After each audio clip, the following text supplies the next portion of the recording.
एक आइटम को मैंने खरीदा और फिर वापस उसको बेच दिया, that is a part of trade. पर पहुंच सकती हूँ उसको क्या बोलते हैं, लिंक्स बोलते हैं।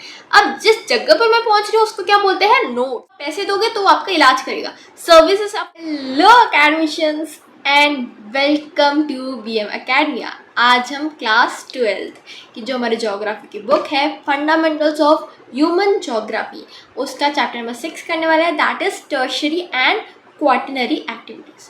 हमने इससे पहले क्या पढ़ा था, secondary and primary activities. Primary क्या होती है कि जो हमें नेचर से मिलती है, सेकेंडरी जब हम नेचर से जो हमें मिला है उसको प्रोसेस करते हैं।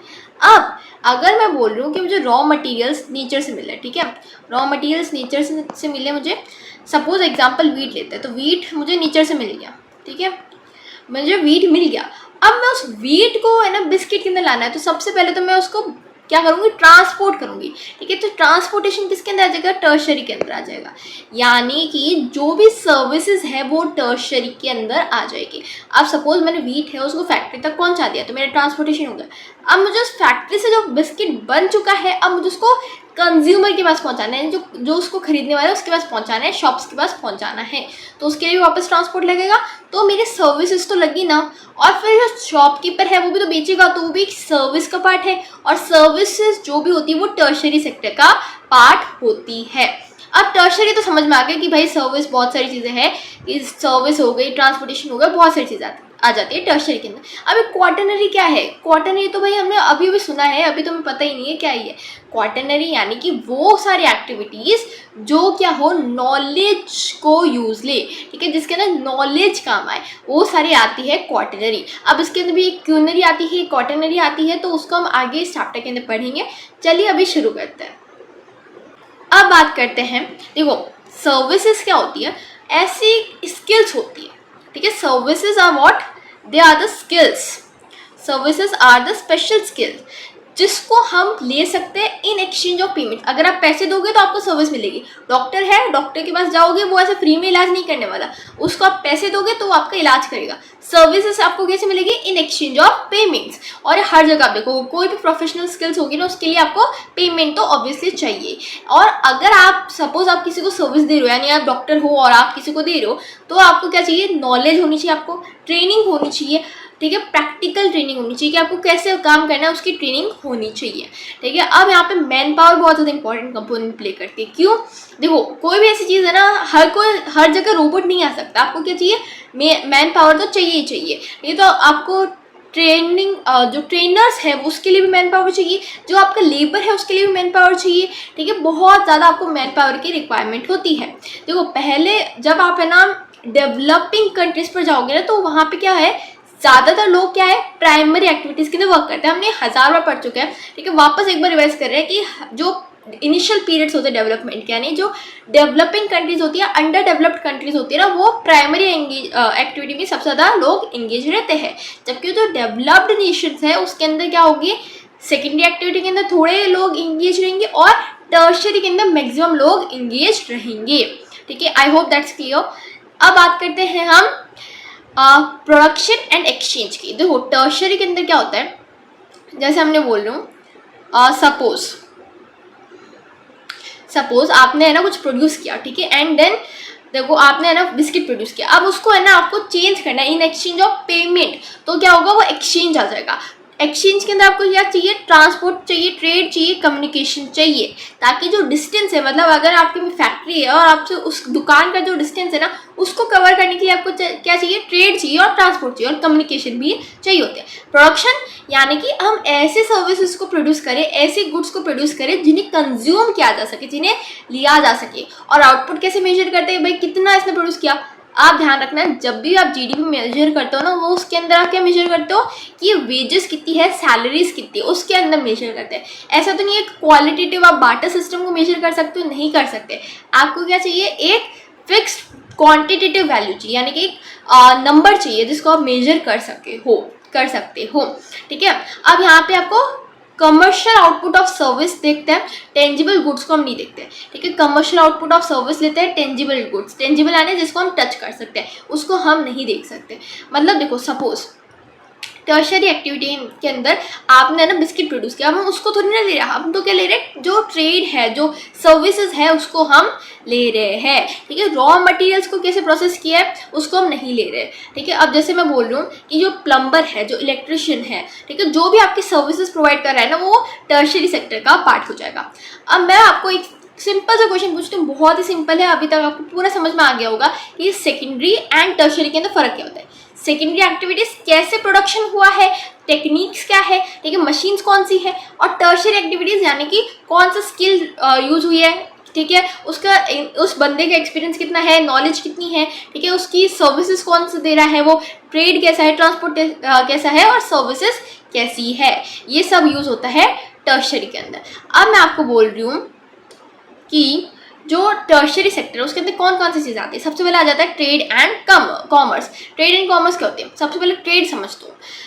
तो ट्रेड क्या होती है, ट्रेड मतलब अगर मैं कोई सामान, सपोज ए इंसान है, ठीक है, ए फर्म है या फिर ए इंसान है, चलो उससे सिंपल हो जाएगा, उसके पास क्या है, बिस्किट है। अब मैं शॉपकीपर हूँ तो मुझे उस बिस्किट को खरीदना है, ठीक है, तो मैंने उसको बाय किया, फिर मैं शॉप से वापस बेचूंगी, ठीक है, तो मैं अपनी सर्विस दे रही हूँ, ये भी बंदा अपनी सर्विस दे रहा है, तो क्या होगा, हम दोनों ही सर्विस दे रहे हैं। तो buying and selling of items भी होता है और उसके अंदर सर्विसेज का भी आ जाता है। ठीक है, टर्शरी सेक्टर का पार्ट हो जाएगा।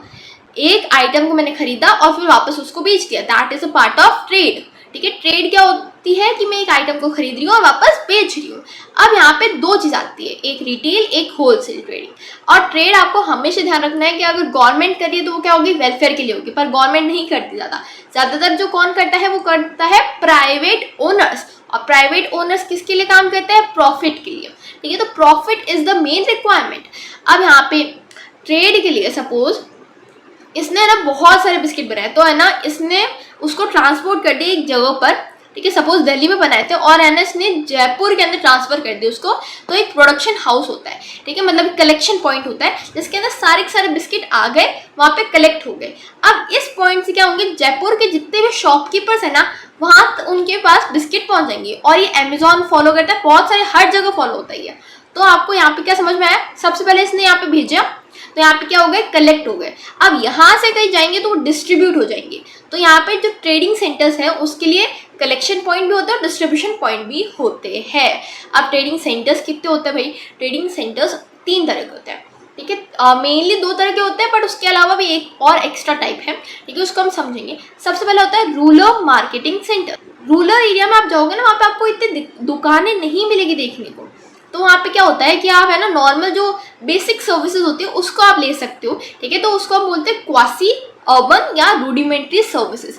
वहाँ पे आपको उसकी एक्सेस मिल जाएगी, मतलब बार्बर मिल जाएगा, ठीक है, वहाँ पे आपको थोड़े बहुत छोटे मोटे किराने के सामान मिल जाएंगे, तो आपको थोड़ा बहुत एक्सेस मिल जाएगा, ज़्यादा डेवलपमेंट नहीं होगा, प्रोफेशनल सर्विस इतनी ज़्यादा नहीं होगी वहाँ पे। ठीक है, तो वहाँ पे क्या होती है, अगर आपको सब्जियाँ खरीदनी है, थोड़ी सी मंडी होगी छोटी सी, ठीक है, वहाँ पे आप रिटेलिंग एरियाज होंगे, वहाँ पे आप जाकर ले सकते हो जो आपको ज़्यादा चाहिए। अगर आपको कुछ स्पेशलाइज चीज़ चाहिए ना तो आपको वहाँ पे अर्बन एरिया में जाना पड़ेगा। अर्बन मार्केटिंग सेंटर्स क्या होते हैं, जिसके अंदर आपको स्पेशलाइज चीज़ें मिलेगी, यानी कि ऐसी चीज़ें मिलेगी जो प्रोफेशनल सर्विसेज का पार्ट हो जाएगी, जो ऐसे गुड्स मिलेंगे जो आपको हर जगह मिल सकते हैं, मतलब एक ऐसी चीज़ मिलेगी जो भी आपको चाहिए वो सब अर्बन मार्केटिंग सेंटर्स के अंदर मिलेगा। ठीक है, इसके अंदर आपको जो वर्क फोर्स है वो भी मिलेगा, प्रोफेशनल जो सर्विसेज है वो भी मिलेगी। अब इसके बीच का आ जाता है पीरियोडिक मार्केट सेंटर। इसके अंदर क्या होता है कि सपोज बहुत छोटा गांव है, ठीक है, और उसके अंदर मैं रोज़ मैं से मंडी लगाकर बैठ जाऊँ या फिर रोज़ से मार्केट खड़ा कर दूँ, वो कोई प्रॉफिट नहीं हो रहा। तो इसकी जगह मैं क्या करूँगी, बहुत सारे गाँव है, वहाँ पे 6-7 गाँव है या फिर 5-10 गाँव है, तो मैं क्या करूँगी, एक दिन इस गाँव पर आ जाऊँगी, एक दिन इस गांव पर आ जाऊंगी, दूसरे दिन दूसरे गांव पर चली जाऊंगी, तीसरे दिन तीसरे गांव पर चली जाऊंगी। तो मैं तो क्या करूंगी, पूरे साल या फिर पूरे महीने तक एम्प्लॉयमेंट तो होगा मेरा। ठीक है, और मैं क्या करूंगी, बहुत सारे गांवों तक अपनी पहचान बना लूंगी, अपनी सर्विसेज प्रोवाइड कर दूंगी। अब यहाँ पे कौन से दिन मुझे कौन से गांव जाना है वो फिक्स कर दूंगी मैं कि हाँ मैं इसी दिन इसी गांव पर जाऊंगी। ठीक है, तो यहाँ पे एक इंटरवल्स के बेसिस पर होता है। ठीक है, एक जगह से दूसरी जगह जाते हैं और ये बहुत सारे बड़े एरिया को सर्व करते हैं, और पूरे दिन जो भी यहाँ पे जो भी ये मंडी लगाते हैं वो बिजी रहते हैं, या फिर मंडी या जो भी दुकान है वो हर दिन बिजी ही रहते हैं, क्योंकि वो एक जगह से दूसरी जगह क्या है, घूम रहे हैं। ठीक है, अब बात करते हैं ट्रेड एंड कॉमर्स के अंदर रिटेल ट्रेडिंग की। रिटेल ट्रेडिंग क्या होती है? रिटेल ट्रेडिंग यानी कि सपोज आप दुकान पर गए, ठीक है, तो आपको क्या करेगा, डायरेक्ट बेच देगा, जो एमआरपी है या फिर उससे थोड़ा सा कम कर देगा पर ज़्यादा कम नहीं करेगा, वो आपको बेच देगा वैसे ही। तो डायरेक्ट जब मैं सेल करती हूँ ना, जो भी गुड्स है वो कंज्यूमर को डायरेक्ट भेज रही हूँ ना, तो क्या हो जाएगा, वो रिटेल ट्रेडिंग का पार्ट हो जाएगा। और इसके लिए मैंने स्टोर्स डेडिकेट कर रखे हैं। कहीं पे भी जाओगे ना, आपको दुकान पर जाओगे या फिर कोई स्टोर पर जाओगे ना, तो आप एक स्टोर फिक्स मिलेगा, वो आपको भेजेगा। अब इसके अंदर मैं बोल रही हूँ कि मैं बिना कोई स्टोर के बेच रही हूँ, बिना कोई स्टोर के मैं अगर मैं बेचती हूँ तो उसको क्या बोलते हैं हम, नॉन स्टोर रिटेल ट्रेड। हो गया जोमेटो सुनते हो, तो जोमेटो के अंदर क्या होता है कि आपको डोर टू डोर सर्विस मिलती है, ठीक है, तो आपको कोई फ़ोन की सर्विस मिल रही है, या फिर आपको कोई मशीन ऐसे दे रहा है, या फिर कोई हैंडीक्राफ्ट हो रहा है जो आपके घर पर डिलीवर कर रहे हैं, ठीक है, या फिर जो आपका न्यूज़पेपर होता है वो आपको क्या करता है, घर पर डिलीवर करता है। तो आप डायरेक्टली क्या कर रहे हो, नहीं जा रहे हो किसी स्टोर पर आपको डिलीवरी मिल रही है, तो वो क्या हो जाएगी, नॉन स्टोर रिटेल ट्रेडिंग का एग्जाम्पल हो जाएंगे। अब मैं स्टोर्स की बात करूँ तो स्टोर्स और बहुत सारे होते हैं, जैसे कंज्यूमर कोऑपरेटिव्स। कंज्यूमर कोऑपरेटिव्स क्या होते हैं, बहुत सारी बड़ी बड़ी कंपनियां आपने देखी होगी, तो क्या होते हैं वो इतने बड़े बड़े जो अपनी कोऑपरेटिव्स बना कर रखती है, जिसके अंदर क्या करती है, वो सामान लाती है और इनोवेट भी करती है, नए गुड्स लाती है, तो वो क्या पार्ट हो जाते हैं, कंज्यूमर कोऑपरेटिव के पार्ट हो जाते हैं। अब मैं बोलूँ कि वो जो कंज्यूमर कोऑपरेटिव है उसने क्या बोला, अपने छोटे छोटे सेक्शंस बना लिए हर एक जगह पर, मतलब मेन तो हेड है वो दिल्ली में है, पर बाकी है ना अलग अलग जगह पर, एक बना दिया गुजरात के अंदर, एक राजस्थान के अंदर, एक मध्य प्रदेश के अंदर, एक तमिलनाडु के अंदर, तो अलग अलग जगहों पर छोटे छोटे बना दिया। उसको हम क्या बोलते हैं, डिपार्टमेंटल स्टोर्स। अब यहाँ पे एक और चीज़ आ जाती है, चेन स्टोर्स। चेन स्टोर्स क्या होते हैं, चेन स्टोर्स ऐसे मतलब आप देखोगे जहाँ पे क्या कर सकते हैं, मतलब सपोज एक जगह है, ठीक है, और उसका चेन स्टोर दूसरा है, मतलब एक जयपुर में है, ठीक है, एक जोधपुर में। अब यहाँ पे अगर जोधपुर के अंदर वहाँ पे कोई कंज्यूमर आया कि उसको कोई प्रॉब्लम हो रही है, तो जो जोधपुर का है वो क्या, जो चेन स्टोर है वो जयपुर में भेज देगा, क्योंकि वहाँ पे टेक्नोलॉजी है, तो वहाँ पे वो डेवलप करके वापस जोधपुर के अंदर भेज देगा। तो वो क्या हो जाता है, चेन स्टोर का एक एग्जाम्पल है, बहुत सिंपल एग्जाम्पल है। इसके अंदर क्या होता है, ऐसे स्टोर्स की चेन बना दी जाती है, जिसके अंदर आप देखोगे कोई परचेज होता है, कोई मैन्युफैक्चरिंग होती है, डायरेक्टली कर दी जाती है। यहाँ पे आपको एक्सपेरिमेंट्स भी बहुत ज़्यादा होते हैं, मतलब नए नए अप्लाइंसेस का भी बहुत ज़्यादा होता है। अब मैंने बोला कि रिटेल ट्रेडिंग क्या होती है, कि जब मैं डोर टू डोर मतलब डायरेक्टली डील कर रही हूँ कंज्यूमर से, पर अगर मैं बोलूँ कि मैं बीच में किसी बंदे को खड़ा कर रही हूँ, बीच में किसी इंसान को खड़ा कर रही हूँ, तो क्या हो जाएगा, वो हो जाएगा होलसेल ट्रेडिंग का पार्ट। अब होलसेल ट्रेडिंग क्या होती है, कि मैं बहुत ज़्यादा बल्क में जो सामान है ना वो मैन्युफैक्चर करा मैंने, ठीक है, या फिर मुझे मिला कहीं से, तो मैंने बहुत ज़्यादा बल्क में जो सामान है उसको डिफरेंट स्टोर्स पर दिया, डिफरेंट इंटरमीडिएट्स, मतलब जो बीच में आ रहा है, जो स्टोर्स को सप्लाई करेंगे। एग्जांपल लेते हैं, suppose this is a wholesale, यहाँ पे बहुत ज़्यादा प्रोडक्ट्स हैं, ठीक है, बहुत बल्क क्वांटिटी में, बहुत ज़्यादा क्वांटिटी में प्रोडक्ट्स हैं, ठीक है, उसको मैंने है ना किसी इंसान को दिया, या फिर किसी इंटरमीडिएट्स, यानी कि दो तीन जनों को दिया, डिस्ट्रीब्यूट कर दी मैंने, ठीक है, तो मैं उनको थोड़ी कम रेट पर दूंगी, क्योंकि वो बहुत ज़्यादा प्रोडक्ट्स एक साथ खरीद रहे हैं, मुझे ज़्यादा प्रॉफिट हो रहा है, तो मैंने कम रेट पर दिया थोड़ा। तो क्या करा मैंने, है ना, बहुत सारे रिटेल ट्रेडर्स को या फिर रिटेल स्टोर्स को ये प्रोडक्ट्स दे दिए। अब ये जो रिटेल स्टोर्स है वो आप तक पहुंचाएंगे प्रोडक्ट्स, यानी कि होलसेल ट्रेडिंग के अंदर जो भी मेरे प्रोडक्ट्स है उसके बीच में कोई और बंदा आ रहा है, या फिर कोई और इंसान आ रहा है, कोई और क्या आ रहा है, स्टोर आ रहा है, कोई और डिपार्टमेंट आ रहा है, कोई और फर्म आ रही है, और वो कंज्यूमर तक पहुंचा रही है, मैं डायरेक्टली कंज्यूमर से डील नहीं कर रही, ठीक है। अब यहाँ पे क्या होता है कि जब बल्क जो प्रोडक्ट्स होता है उसको मैं किसी और को दूंगी, और वो फिर रिटेल ट्रेडर्स को देगा, या फिर वो ही आगे बेच देगा कंज्यूमर को। अब यहाँ पे क्या होता है कि होलसेल ट्रेडर्स के पास बहुत ज़्यादा पैसा होता है, तो वो क्या करते हैं, क्रेडिट दे देते हैं, लोन दे देते हैं, किसको, इनको रिटेल ट्रेडर्स को, जिसकी वजह से वो जो रिटेल ट्रेडर्स है वो लार्जली होलसेलर पर डिपेंडेंट रहते हैं, ठीक है।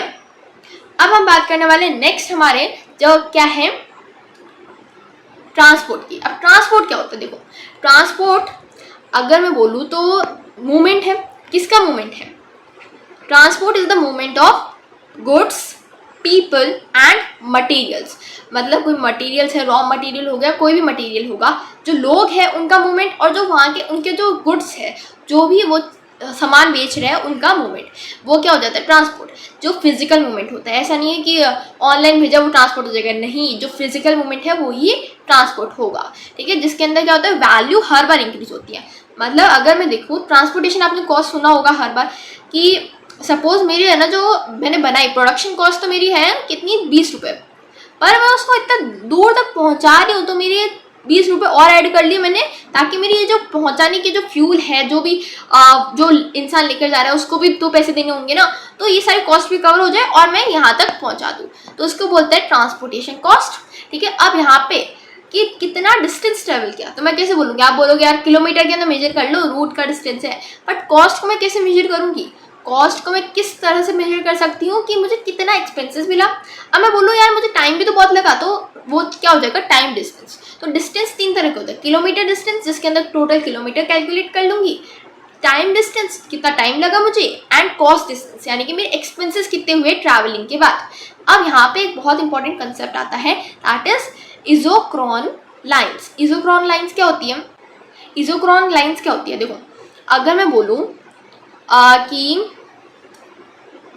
आप क्या कर रहे हो, सपोज एक एरिया है, ठीक है, अब मैं यहाँ से मतलब सपोज ये एक एग्जांपल ले लेते हैं इसको, ये है दिल्ली, ठीक है, और यहाँ पे मुझे पहुँचना है एक हिमाचल, ठीक है, और एक मुझे पहुँचना है पंजाब।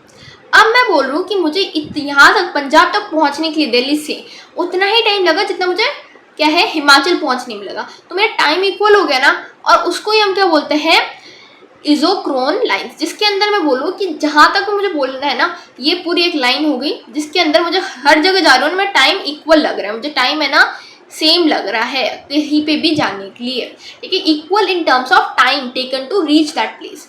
अब यहाँ एक और कॉन्सेप्ट आता है network, nodes and links. Network क्या होता है, देखो सपोज यहाँ पे है ना आपके बहुत सारे एक एरिया ले लेते हैं, दिल्ली ले लेते हैं क्योंकि वहाँ पे बहुत ज़्यादा कनेक्टिविटी है, ठीक है, तो दिल्ली है एक एरिया।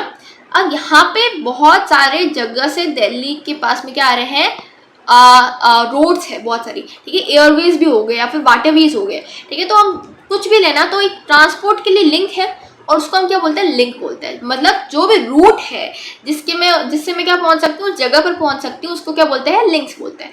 अब जिस जगह पर मैं पहुंच रही हूँ उसको क्या बोलते हैं नोड्स, क्या बोलते हैं नोड्स। अब इन दोनों को ही मिला दूँ, ये पूरा सिस्टम को मिला दूँ तो वो क्या बन जाएगा, मेरा नेटवर्क मिल जाएगा, ठीक है। डेवलप्ड नेटवर्क के अंदर क्या होता है, बहुत ज़्यादा अच्छी कनेक्टिविटी होती है।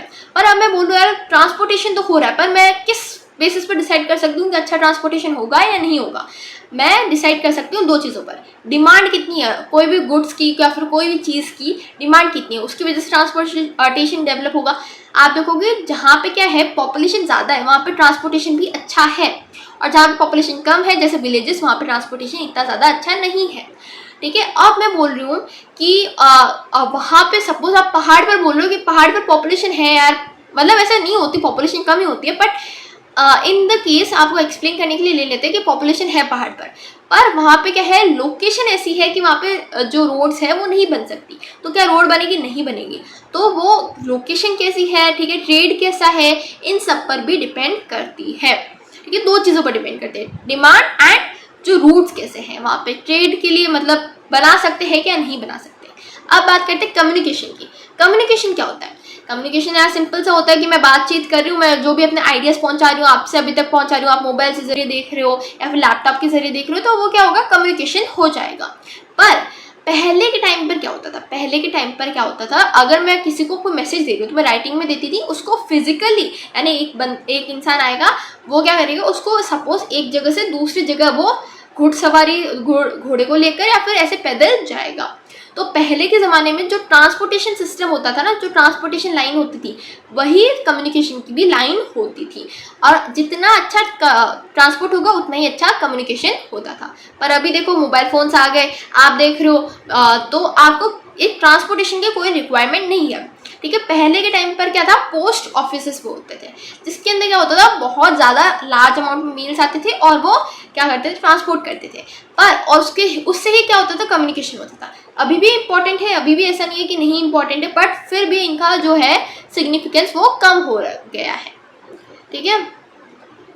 देन टेली कम्युनिकेशन क्या होता है कि जब मैं मॉडर्न टेक को यूज़ करूँ, मॉडर्न टेक्नोलॉजी को यूज़ करूँ, ठीक है, जिसके अंदर क्या होगा, आप इतने देखो, अभी मैं आपको यहाँ पे पढ़ के बता रही हूँ, ठीक है। अब आप व्हाट्सएप पर कहीं मैसेज भेजोगे, बहुत ऐसे 1 सेकंड में जाता है मैसेज, तो क्या होगा, बहुत ही कम टाइम में क्या हो रहा है, मैसेज इधर से उधर जा रहा है, स्पीड बहुत ज़्यादा बढ़ गई है, ठीक है, डायरेक्ट और इंस्टेंट कम्युनिकेशन हो रहा है। अब मैं इंडिया में बैठे बैठे वहाँ पे यूरोप तक मैसेज भेज सकती हूँ, ठीक है, तो बहुत ज़्यादा फास्ट कम्युनिकेशन हो रहा है। पर पहले क्या होता था कि टेलीग्राफ यूज़ होते थे, मॉर्स कोड यूज़ होता था, टेलेक्स यूज़ होता था, पर वो अब नहीं यूज़ हो रहा। इसके अंदर एक इंपॉर्टेंट चीज़ आ जाती है, मास मीडिया। मास मीडिया क्या होती है कि बहुत ज़्यादा मास, यानी बहुत ज़्यादा लोगों को कवर करने वाली, बहुत सारे लोगों को इन्फॉर्मेशन देने वाली, उसको हम क्या बोलते हैं, मास मीडिया बोलते हैं। रेडियो आ जाएगा, टीवी आ जाएगा, जो भी कॉल्स हो जाएंगे, जो भी पिक्चर्स आ जाएगी, न्यूज़ आ जाएगी, वो सब इसके अंदर आ जाएगा। एंटरटेनमेंट एंड एडवर्टाइजिंग के लिए भी यूज़ होती है, ठीक है, बहुत ज़्यादा ऑडियंस को ये बताती है न्यूज़, बहुत सारी चीज़ों को कवर करती है। न्यूज़पेपर आप देखोगे कि क्या करते हैं, ग्लोबल जो इवेंट हो रहा है, ग्लोबली जो पूरी दुनिया में हो रहा है उसको कवर करते हैं। सैटेलाइट के अंदर क्या होता है, जो स्पेस है, जो अर्थ है, उसके डाटा को हम कवर करते हैं, ठीक है। देन इंटरनेट के अंदर क्या होता है कि इंटरनेट तो ऐसी चीज़ है भाई कि उसने पूरे वर्ल्ड को ही चेंज कर दिया है। तो ये आ जाता है टेली कम्युनिकेशन क्या होता है। अब मैं बात कर रही हूँ कि यार सर्विसेज कैसी कैसी होती है। देखो, सर्विसेज या तो हो सकती है कि लो ऑर्डर, यानी कि जिसके अंदर इतनी ज़्यादा स्किल्स रिक्वायरमेंट नहीं हो, तो वो क्या जाती है, लो ऑर्डर। और एक होती है कि एकदम हाई ऑर्डर है यार, जिसके अंदर स्किल्स की काफ़ी ज़्यादा रिक्वायरमेंट है, ठीक है। तो ये 2 तरह की सर्विसेज होती है, अलग अलग लेवल्स की होती है। अब मैं बोलूँ कि यार ये किसको मिलती है, वो मिलती है इंडिविजुअल्स को जो पे करते हैं। पर इसके अंदर 2 तरह के लेबर्स पे आ जाता है। सबसे पहले अगर मैं बोलूँ कि यार मैं अपना दिमाग ज़्यादा यूज़ नहीं कर रही हूँ, एक बेसिक लेवल तक यूज़ कर रही हूँ और मैं फिजिकल वर्क कर रही हूँ, तो वो क्या जाएगा, फिजिकल लेबर का पार्ट हो जाएगा। पर मैं बोल रही हूँ कि यार मैं मेंटल लेबर कर रही हूँ, यानी मेंटल जो मेरा फंक्शनिंग है उसको यूज़ कर रही हूँ। मैं क्या कर रही हूँ, फिजिकल काम कम कर रही हूँ और मेंटल फंक्शनिंग को ज़्यादा यूज़ कर रही हूँ, तो वो क्या हो जाएगा, मेंटल लेबर हो जाएगा। अब गवर्नमेंट क्या करती है, उसको सुपरवाइज करती है। ऑब्वियसली हमारे इंडिया के अंदर कैपिटलिस्ट इकोनॉमी नहीं है, और कैपिटलिस्ट इकोनॉमी में भी सुपरवाइजेशन होता है। तो क्या होती है, गवर्नमेंट बहुत सारी चीज़ों को सुपरवाइज करती है। एजुकेशन के अंदर एनसीईआरटी है, ठीक है, बहुत सारी बोर्ड्स हैं, ठीक है। हाईवेज के अंदर जो जो कस्टमर केयर है उसके अंदर भी सुपरवाइजेशन होता है। अब कुछ प्राइवेट ओनर्स भी सुपरवाइज करते हैं, कुछ गवर्नमेंट भी सुपरवाइज करती है। जो कॉर्पोरेशन होते हैं, फिर जो गवर्नमेंट होती है, वो जो ट्रांसपोर्टेशन है, कम्युनिकेशन, जो एनर्जी और वाटर सप्लाई, इनको भी मेंटेन करती है। कुछ जगहों पर अभी थोड़ा सा इलेक्ट्रिसिटी क्या है, गवर्नमेंट ओन कर रही है, कुछ जगहों पर थोड़ा प्राइवेटाइज भी कर रखा है। तो क्या करते हैं, कॉर्पोरेशन और गवर्नमेंट दोनों ही इसको मैनेज करती है, रेगुलेटेड होती है ये हमेशा, ठीक है। अब बात करते हैं प्रोफेशनल सर्विसेज की। प्रोफेशनल सर्विस मैंने बताया था क्या होता है कि जो भी सर्विस जिसके अंदर क्या हो, प्रोफेशनल ट्रेनिंग रिक्वायर्ड हो। अब यहाँ पे एक और आ जाता है रिक्रिएशनल या एंटरटेनमेंट सर्विस, यानी कि वो सर्विस जिसके अंदर एंटरटेनमेंट हो, या फिर आपकी जो आप एंटरटेनमेंट इंडस्ट्री होगी, जो बॉलीवुड हो गया, वो इसके अंदर आ जाता है। जिसके अंदर लोकेशन कैसी है वो सबसे ज़्यादा मायने रखेगी। जो सेंट्रल बिजनेस डिस्ट्रिक्ट है, ठीक है, सपोज अगर कोई रेस्टोरेंट है, तो वो क्या एकदम ऐसे एरिया में तो नहीं बनेगा ना वो रेस्टोरेंट, जहाँ पे कोई पॉपुलेशन ही ना हो, जहाँ पे कोई उसके अंदर आने वाला ही नहीं हो। तो जो सिटी एरिया है उसके बीच में होगा रेस्टोरेंट, या फिर उसके आसपास होगा, ताकि वहाँ पे क्या हो, लोग आए और उसका प्रॉफिट हो। जबकि कुछ ऐसी चीज़ें होगी, जैसे आप देखोगे कोई भी बहुत ज़्यादा बड़ा लैंड चाहिए, ठीक है, जिसके पास है ना बहुत ज़्यादा बड़ा लैंड चाहिए, खुला लैंड चाहिए, तो वो क्या हो जाएंगे, वो सिटी से थोड़ा दूर हो जाएंगे। तो लोकेशन किसके ऊपर डिपेंडेंट रहती है कि कौन सी टाइप की एक्टिविटी है। अब देखो, पर्सनल सर्विसेज भी कुछ होती है, यानी कि मैं खुद अपने लिए ले रही हूँ, जो मेरे डे टू डे लाइफ में वर्क कर रही है। सपोज अगर मैं बोल रही हूँ कि मेरे हाउस हेल्प है कोई, तो वो मेरे डे टू डे लाइफ में वर्क कर रही है, that is my personal service. कुछ लोग क्या होते हैं, रूरल एरिया में इतना ज़्यादा उन्हें मिलता नहीं है कुछ, मतलब प्रॉफिट नहीं हो रहा, इनकम नहीं मिल रही, तो वो क्या करते हैं, अर्बन एरिया के अंदर माइग्रेट करते हैं। पर ये क्या होता है, मोस्टली अनस्किल्ड होते हैं, तो इन्हें इतना स्किल्ड लेबर की जॉब नहीं मिलती, तो एकदम इतनी अच्छे पोजीशन पर नहीं आ पाते। पर ये क्या होते हैं, अनऑर्गेनाइज्ड इंडस्ट्रीज के अंदर काम करते हैं, और कई बार होता है कि ये जो नॉर्मल छोटी मोटी सिटीज़ हैं उसको छोड़ देते हैं और डायरेक्टली बड़ी सिटीज़ के अंदर आ जाते हैं, ठीक है। अब हम बात करने वाले हैं जो पीपल है जो टर्शियरी सेक्टर के अंदर इंगेज है वो डेवलप्ड कंट्रीज के अंदर ज़्यादा है और डेवलपिंग कंट्रीज के अंदर कम है। हालांकि उनका एम्प्लॉयमेंट क्या हो रहा है, वो इंक्रीज हो रहा है, जबकि जो प्राइमरी और सेकेंडरी एक्टिविटीज़ है ना उसके अंदर कोई इंक्रीज नहीं हुआ है, या तो वो अनचेंज है या फिर क्या हो रहा है वो डिक्रीज ही हो रहा है। अब बात करते हैं टूरिज्म की। Tourism is also well developed tertiary sector activity, जिसके सोचते हैं कि हम ट्रैवल को रिक्रिएशन के लिए कर रहे हैं, एक बिजनेस ऐसा थोड़ी ना हो सकता है। पर जो वर्ल्ड की लार्जेस्ट टर्शियरी एक्टिविटी है वो क्या है, टूरिज्म की है, सिंगल लार्जेस्ट, जिसके अंदर ऐसा कुछ नहीं है कि और कुछ ऐड हो रहा है, सिंगल लार्जेस्ट है ये।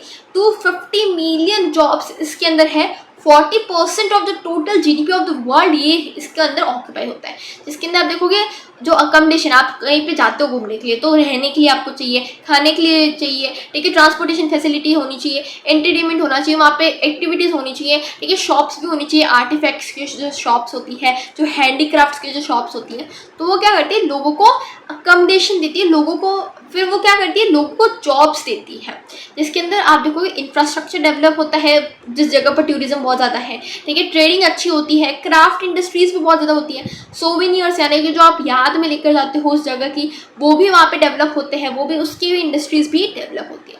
अब कुछ जगहों पर आप देखोगे कि जैसे जो बर्फीला इलाका है वहाँ पे क्या होती है, सीजनल टूरिज्म होती है, और कुछ जगहों पर देखोगे ऑल राउंड द ईयर, यानी कि हर साल, मतलब हर साल के हर दिन टूरिज्म तो होती ही होती है। टूरिज्म कहाँ कहाँ होती है, देखो एक तो होती है जहाँ पे बहुत ज़्यादा गर्मी है। क्यों गर्मी है, मतलब सपोज एक बंदा है, एक इंसान है, वो क्या आ रहा है, ठंडी जगह से आ रहा है, तो वो क्या कर रहा है, कहाँ जाएगा, जहाँ पे गर्म जगह होगी वहाँ पे जाएगा, जैसे मेडिटेरियन कोस्ट हो गया, वेस्ट कोस्ट ऑफ इंडिया होगा, यहाँ पे जाएगा। और जिसको विंटर काफ़ी पसंद है, जो एक्टिविटीज़ के लिए जा रहा है, जो वो माउंटेन एरिया को प्रेफर करेगा, और जिसको ब्यूटी बहुत पसंद है, यानी कि सीनिक अच्छे सुंदर सीनरी होनी चाहिए, वो क्या जाएगा, सीनिक एरियाज के अंदर जाएगा। फिर जिसको हिस्ट्री काफ़ी पसंद है, जिसको हेरिटेज काफ़ी पसंद है, वो हिस्टोरिकल टाउन्स के अंदर जाएगा। अब यहाँ पे क्लाइमेट भी इफेक्ट करता है, जैसे मैंने आपको बताया, जहाँ पे जिसको है ना गर्मी चाहिए, जिसको है ना बहुत ठंडे रीजन में रह रहा है, उसको अब ठंड से पक गया है, तो उसको गर्म एनवायरनमेंट के अंदर या फिर ऐसे रीजन में जाना है जहाँ पे गर्मी हो, तो वो क्या जाएगा, गर्मी वाले एरिया में जाएगा। अब जैसे यूरोप के अंदर आप देखोगे कि क्या हो रहा है, मेडिटेरियन एरिया वाला है, वहाँ पे all round year high temperature रहते हैं, तो वहाँ पे जो यूरोप की पॉपुलेशन है वो ज़्यादा जाती है, ठीक है। अब यहाँ पे लैंडस्केप भी आपको बात कर रही है, जो भी मैंने यहाँ पे पॉइंट्स बताए वही है। अब कल्चर एंड इकोनॉमी की बात करें तो अगर आप कहीं जा रहे हो तो आप देखोगे आप कल्चर के लिए जा रहे हो, ठीक है, वहाँ का कल्चर देखने के लिए, तो वहाँ का ऑब्वियसली कल्चर काफ़ी अच्छा रहेगा, आपको उसके अंदर इंटरेस्ट रहेगा। देन आपकी जो क्या है, वहाँ की जो इकोनॉमी है उसके अंदर आपकी इतनी ज़्यादा कॉस्ट नहीं लगेगी, ठीक है, तो उसकी वजह से पॉपुलैरिटी बढ़ेगी। एग्जाम्पल आप देखोगे कि आप आजकल बहुत सारे होम स्टेज मिले, होम स्टेज यानी कि आपको कोई घर दे रहा है, वहाँ पे आप रह सकते हो इन और 2 to 3 डेज, यहाँ पे आप ट्रैवल करके आ रहे हो, तो वो भी क्या है, एक इफेक्टिव चीज़ें हैं जिससे टूरिज्म बढ़ रही है। अब मैं बोल रही हूँ कि मेडिकल सर्विसेज की वजह से यार टूरिज्म बढ़ रही है, ये क्या चीज़ है, तो मेडिकल टूरिज्म क्या होती है, मेडिकल टूरिज्म यानी कि जब मैं मेडिकल ट्रीटमेंट के साथ में टूरिज्म को मिला रही हूँ, that is known as medical tourism. अब देखो सपोज एक एग्जांपल दे रखा है आपको, 2005 के अंदर 55,000 यूएस पेशेंट्स आए थे इंडिया के अंदर ट्रीटमेंट के लिए। बहुत छोटा नंबर है, ज़्यादा बड़ा नहीं है, आप सोच रहे हो बहुत ज़्यादा बड़ा है, नहीं भाई नहीं है बड़ा, ये बहुत ही कम है एज़ कम्पेयर टू जो लोग यूएस से जाते हैं ट्रीटमेंट के लिए। इंडिया ऐसी कंट्री है जहाँ पे medical tourism is the leading country, मतलब जहाँ पे मेडिकल टूरिज्म बहुत ज़्यादा है, ठीक है, लोग यहाँ पे आते हैं, क्यों आते हैं, ताकि वो क्या कर सके, बहुत सारे ऐसी चीज़ें करा सके जो डेवलप्ड नेशन पर बहुत ज़्यादा एक्सपेंसिव है। जैसे जो इंडिया है, थाईलैंड है, सिंगापुर है, मलेशिया है, इसके अंदर क्या करते हैं, लोग आते हैं ताकि वो मेडिकल टेस्ट करा सके, उसको इंटरप्रेट करा सके, और जो है ना स्विट्ज़रलैंड और ऑस्ट्रेलिया है उनके अंदर कुछ मेडिकल सर्विस आपको मिल जाएगी, मेडिकल टेस्ट मिल जाएंगे, ठीक है, MRI मिल जाएगी, magnetic resonance image and ultrasound की भी मिल जाएगी, इंडिया के अंदर भी आपको ये मिल जाएंगे, तो इसलिए यहाँ पे आया जाता है, कॉस्ट भी इफेक्टिव पड़ती है, ठीक है। और इसका एडवांटेज क्या है, जो कंट्री जहाँ पे आ रहे हैं लोग, क्वालिटी इंप्रूव होती है, और जो केयर है, जो वहाँ की स्पेशलाइजेशन है वो भी इम्प्रूव होता है मेडिकल सर्विसेज का, ठीक है। अब बात करते हैं हम क्वाटरनरी एक्टिविटीज़, तो हमारा टर्शियरी सेक्टर यहाँ कंप्लीट होता है, पर क्वाटरनरी एक्टिविटीज़ क्या होती है, क्वाटरनरी एक्टिविटीज। देखो अब ऐसा तो नहीं होगा कि हर जगह अनस्किल्ड एम्प्लॉयमेंट मिलेगा आपको या फिर थोड़ा बहुत प्रोफेशनल सर्विस मिलेगी। एक ऐसी जगह भी होती है जहाँ पे आपको बहुत ज़्यादा नॉलेज की रिक्वायरमेंट होती है, और जो नॉलेज का सेक्टर होता है उसको हम क्या बोलते हैं, क्वाटरनरी सेक्टर। जैसे आप देखोगे जो सीईओ होता है, ठीक है, उसका नॉलेज बहुत ज़्यादा चाहिए, तो वो क्या हो जाएगा, क्वाटरनरी एक्टिविटी का या क्वाटरनरी सेक्टर का पार्ट हो जाएगा, जिसके अंदर आप देखोगे क्या हम क्या करते हैं, कलेक्शन करते हैं, प्रोडक्शन करते हैं, और डाटा को इंफॉर्मेशन है जो उसको हम क्या करते हैं, इंटरप्रेट भी करते हैं और उसको डिसमेंट भी करते हैं। जिसके अंदर क्या होता है, हम रिसर्च एंड डेवलपमेंट करते हैं, ठीक है। सर्विसेज बहुत ज़्यादा आप देखोगे एडवांस फॉर्म पे यूज़ होती है, टेक्निकल सर्विसेज यूज़ होती है, नॉलेज जिसके अंदर बहुत ज़्यादा चाहिए वो वाली सर्विसेज यूज़ कर सकते हैं, ठीक है। जिसके अंदर आप देखोगे प्राइमरी और सेकेंडरी, अब देखो जैसे जैसे इकोनॉमिकल डेवलपमेंट बढ़ता है ना, वैसे वैसे प्राइमरी और सेकेंडरी एक्टिविटीज तो कम होती है और टर्शरी बढ़ती है।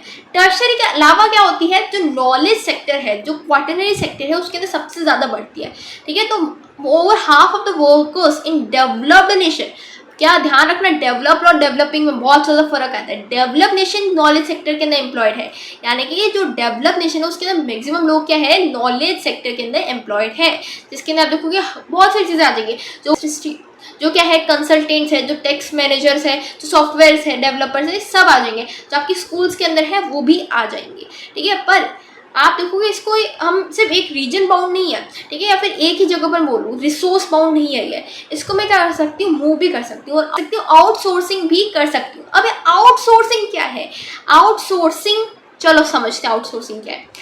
आउटसोर्सिंग, अब आउटसोर्सिंग क्या है, देखो आउटसोर्सिंग यानी कि मैं अपना जो, मतलब सपोज एक फर्म है अमेरिका के अंदर, ठीक है, उसने है ना सेल, अब देखो अमेरिका के अंदर एक फर्म है, ठीक है, उसने है ना कोई प्रोडक्ट सेल किया, अब उसकी जो रिव्यूज़ है, जो भी उसकी प्रॉब्लम डिफेक्ट्स आ रहे हैं, तो वो क्या बोलेगा कि मतलब सेल तो कर दिया, आपको कंज्यूमर है वो क्या बोल रहा है कि यार डिफेक्ट्स आ रहे हैं इसके अंदर, कोई आईफोन है उसको सेल कर दिया और उसके अंदर डिफेक्ट्स आ रहे हैं, तो वो क्या करेगा, कस्टमर केयर पर कॉल करेगा। अब उस कस्टमर केयर के लिए जो रिस्पॉन्ड करेगा ना, जो भी वहाँ पे जो भी इंसान होगा वो रिस्पॉन्ड करेगा, उसकी जो इंक्वायरी है उसको करेगा, उसके लिए भी तो एक लेबर चाहिए ना। अब मैं बोलूँ अमेरिका के अंदर लेबर इज़ क्वाइट एक्सपेंसिव, बहुत ज़्यादा एक्सपेंसिव है, तो मैं क्या करूँगी, अगर मैं प्राइवेट ओनर हूँ तो मैं क्या करूँगी, अपनी कॉस्ट कम करने के लिए जो डेवलपिंग नेशन है वहाँ पे क्या करूँगी, लेबर वहाँ से एम्प्लॉय करूँगी। क्योंकि अमेरिका के अंदर अगर एक इंसान 80,000 ले रहा है for a simple call service, यानी कि बात करने के लिए मोबाइल पर, और वही इंडिया के अंदर वो बंदा 20,000 ले रहा है, तो मैं क्या, कौन सा इंसान चूज़ करूँगी, 20,000 वाला या 80,000 वाला, ऑब्वियसली 20,000 वाला ही चूज़ करूँगी ताकि मेरी कॉस्ट कम हो जाए। और इसी को हम क्या बोलते हैं, आउटसोर्सिंग, जिसके अंदर मैं वर्क अपनी कंट्री के बाहर देती हूँ ताकि मेरी एफिशिएंसी इंप्रूव हो सके और कॉस्ट कम हो सके, ठीक है। ऑफसोर्सिंग भी बोलते हैं, ऑफशोरिंग भी बोलते हैं, जिसके अंदर हम क्या करते हैं, ओवरसी लोकेशन पर क्या करते हैं, वर्क दे देते हैं, जिसके अंदर आईटी सेक्टर वाला आ जाएगा, ह्यूमन रिसोर्स आ जाएगा, जो कस्टमर केयर आ जाएगा, कॉल सर्विस आ जाएगा, मैन्युफैक्चरिंग आ जाएगा, सब कुछ आ जाएगा इसके अंदर। जिसके अंदर देखोगे जो डेवलपिंग नेशंस है, जो अफ्रीका, एशिया या यूरोपियन वाले, यूरोपियन यानी ईस्ट यूरोपियन वाले, ठीक है, जो इतने डेवलप नहीं हो रहे हैं, वहाँ पे उनकी इंग्लिश भी अच्छी है, ठीक है, कम वेजेस में काम भी कर देंगे, बहुत अच्छा काम भी करेंगे, तो वहाँ पे क्या होते हैं, आउटसोर्सिंग मैक्सिमम की जाती है, ठीक है। यहाँ पे कम वेजेस होते हैं और प्रॉफिटेबल भी होता है। इंडिया, चाइना है, कहीं पे भी, अफ्रीका के अंदर भी ये की जाती है। अब बात करते हैं क्यूनरी एक्टिविटीज़। क्यूनरी एक्टिविटीज़ क्या होती है और इसको क्वाटरनरी एक्टिविटीज़ के अंदर डिफ्रेंशिएट करना है। सबसे पहले ये डिफ्रेंशिएशन में लोग बहुत ज़्यादा कंफ्यूज होते हैं। देखो क्वाटरनरी एक्टिविटीज़ यानी जो नॉलेज बेस्ड एक्टिविटीज़ है, जो नॉलेज सेक्टर के अंदर आ जाती है। क्यूनरी एक्टिविटीज़ के अंदर क्या होता है, जो हाई डिसीजन, यानी कि सपोज एक टीचर आपको पढ़ा रही है, ठीक है, वो क्या आ जाएगा, क्वाटरनरी एक्टिविटी का पार्ट हो जाएगी। पर अगर आपकी स्कूल ही एक कंट्री में, एक स्कूल का एग्जाम्पल लो बहुत ईजिली समझ में आएगा। सपोज आपके एक टीचर है, वो आपको पढ़ा रही है, ठीक है, तो वो क्या आ जाएगी, क्वाटरनरी एक्टिविटी का पार्ट हो जाएगी। पर अगर आपके प्रिंसिपल है, जो हाईएस्ट अथॉरिटी है डिसीजन मेकिंग की, हाईएस्ट लेवल है डिसीजन मेकिंग का, पॉलिसी बनाने का, तो वो क्या आ जाएगा, क्यूनरी एक्टिविटी का पार्ट हो जाएगा। यानी कि जो हाईएस्ट लेवल होता है, जहाँ पे डिसीजन मेकिंग हो जाता है, जब पावर आ जाती है अपने हाथ में, वो क्या बात बन जाते हैं, क्यूनरी एक्टिविटी का पार्ट बन जाता है। और उसको हम क्या बोलते हैं, गोल्ड कॉलर प्रोफेशंस, जिसके नाम डाटा को क्रिएट भी करते हैं, अरेंज अलग अलग तरह से करते हैं, इंटरप्रेट अलग अलग तरह से करते हैं, ठीक है, इवैल्यूएट अलग अलग तरह से करते हैं, नई नई टेक्नोलॉजीज भी लाते हैं और पावर हमारे पास बहुत ज़्यादा होती है। इसके अंदर जो भी सीनियर एग्जीक्यूटिव आ जाएंगे, जो CEO वाला है वो भी आ जाएगा, ठीक है, जो भी रिसर्च कर रहे हैं वो आ जाएंगे, जो आप देखो गवर्नमेंट ऑफिसर्स है वो भी आ जाएंगे, ठीक है। तो हमने आउटसोर्सिंग अभी पढ़ा और इसका भी काफ़ी ज़्यादा इम्पैक्ट हुआ है। आउटसोर्सिंग की वजह से क्या होता है, माइग्रेशन कम होता है। मतलब अगर मैं उसी कंट्री के अंदर, सपोज मैं अमेरिका में हूँ, मैं अमेरिका की एक फर्म है, ठीक है, वो इंडिया के अंदर एम्प्लॉयमेंट दे रही है और वो बोल रही है कि आप वहीं पे काम करो, ठीक है, आपको अमेरिका आने की कोई ज़रूरत नहीं। तो माइग्रेशन कम हुआ। पर यहाँ पे क्या है, अमेरिका के अंदर तो एम्प्लॉयमेंट कम हुआ ना, क्योंकि अमेरिका की कंपनी अमेरिका के अंदर तो कोई एम्प्लॉय कर ही नहीं रही। तो वहाँ पे जो अमेरिकन है वो इसको एग्री नहीं करते, वो इसके खिलाफ है। अब यहाँ पे क्यूलिनरी एक्टिविटीज़ के अंदर KPO एंड होम शोरिंग आ जाता है। होम शोरिंग क्या होता है और KPO क्या होता है? KPO क्या होता है, नॉलेज प्रोसेस आउटसोर्सिंग, जिसके अंदर जो हाईली नॉलेजेबल लोग हैं उनको एम्प्लॉय किया जाता है ताकि क्या हो, कंपनीज एक अच्छा सा अपॉर्चुनिटीज निकाल सके, ठीक है। ये बिजनेस प्रोसेस आउटसोर्सिंग से एकदम अलग है, जिसके अंदर नॉलेज ही होता है। यहाँ पे देखो नॉलेज है इसके अंदर, और बिजनेस के अंदर जो बिजनेस एक्टिविटीज़ है उसके लिए किया जाता है। तो अलग अलग डिफरेंसेस होते हैं। इसके अंदर रिसर्च एंड डेवलपमेंट काफ़ी ज़्यादा यूज़ होता है। होम शोरिंग क्या है, यानी कि मैं घर पे बैठे आप काम कर सकते हो, वर्क फ्रॉम होम आ जाता है ना, वही आ जाता है होम सोर्सिंग। अब बात करते हैं द डिजिटल डिवाइड की। डिजिटल डिवाइड क्या होता है? अब मैं बोलूँ इंफॉर्मेशन कम्युनिकेशन एंड टेक्नोलॉजी, ठीक है, अब में अनइवनली डिस्ट्रीब्यूटेड है वर्ल्ड के अंदर। ऐसा नहीं है कि हर जगह आपको अच्छी नेटवर्क फैसिलिटी मिल जाएगी, नहीं मिलेगी, पहाड़ों पर नहीं मिलेगी, या फिर कुछ एरिया विलेज एरिया में नहीं मिलेगी आपको। तो क्या होगा, अनइवन डिस्ट्रीब्यूटेड है, ऑब्वियसली अनइवन डिस्ट्रीब्यूटेड है, तो इसकी वजह से क्या हो जाता है, डिफरेंसेस आ जाते हैं। अब में जहाँ पे टेक्नोलॉजी अच्छी होगी, जहाँ पे नेटवर्क अच्छा होगा, वहाँ पे क्या होगी, बेटर अपॉर्चुनिटीज़ मिलेगी, बेटर एक्सेस मिलेगी। तो डेवलप्ड कंट्रीज़ के अंदर ज़्यादा अच्छा होता है technology and as compare to the underdeveloped और डेवलप्ड नेशन और डेवलपिंग नेशन।